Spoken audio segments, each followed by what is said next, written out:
Fog curled around the gravestones, and then he saw her, standing near a tall, weathered grave, still in her wedding gown, untouched.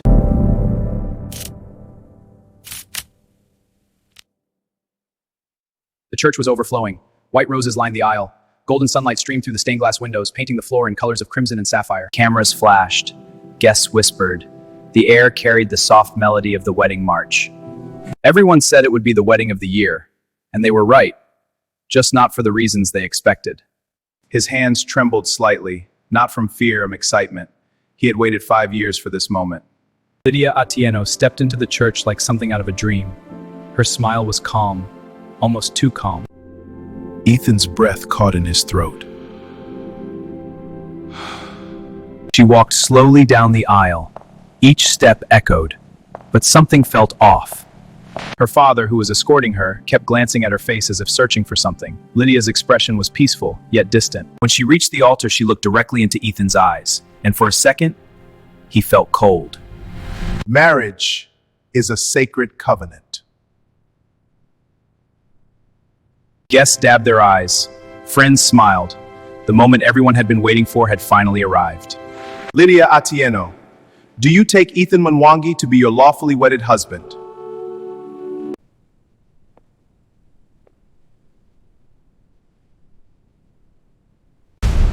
I do.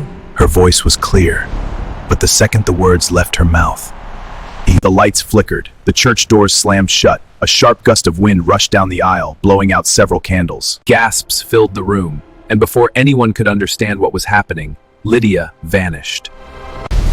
Not ran, not fainted, vanished, right there at the altar. Her bouquet fell to the floor. Her veil collapsed like she had simply evaporated into thin air. Screams erupted. The pastor stumbled backward. Ethan stood frozen, staring at the empty space where his bride had just been. Lydia?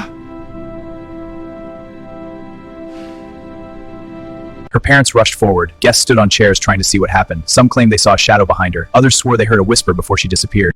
The church doors suddenly unlocked. Police were called. Security footage was checked. Let's see it. When the image returned, she was gone. No one entered, no one exited. She simply wasn't there. 3 days passed. The wedding went viral online. Headlines. But Ethan knew something no one else did. The night before the wedding, Lydia had come to his apartment.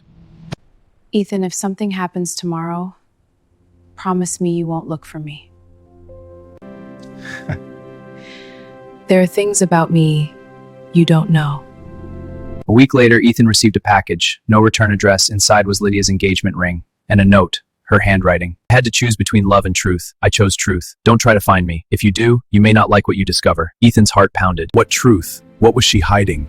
He began investigating, and what he found made his blood run cold. No childhood photos before she joined high school. Even her university transcripts had strange gaps. It was as if she appeared into the world out of nowhere. One evening, Ethan received an anonymous text.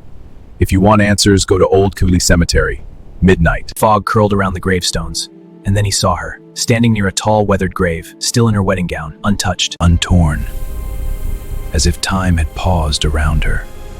Lydia, his voice shook. She turned slowly. Her eyes weren't the same. They shimmered with something ancient. You weren't supposed to come. Where did you go? How did you disappear? She looked at the grave beside her. Ethan stepped closer and froze. The name on the grave read, Lydia Atieno. Ethan staggered backward. That's impossible.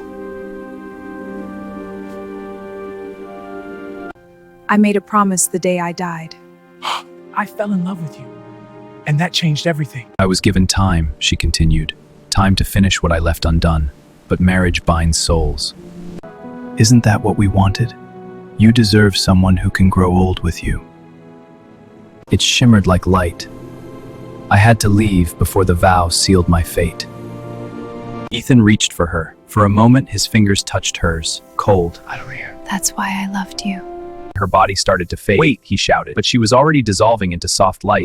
And then she was gone, this time forever. Years later, Ethan never remarried. Every year, on the anniversary of the wedding that never was, he placed white roses on a grave that shouldn't have existed. Some nights, when the wind moved just right, he swore he heard a familiar voice whispering his name. And sometimes, just sometimes, He would wake up to find a single white rose on his bedside table, fresh. Was Lydia a ghost? Was she given a second chance at life? Or was love powerful enough to bend the rules of existence? No one ever knew. But one thing remained certain. The bride disappeared after saying "I do," and the world never forgot it.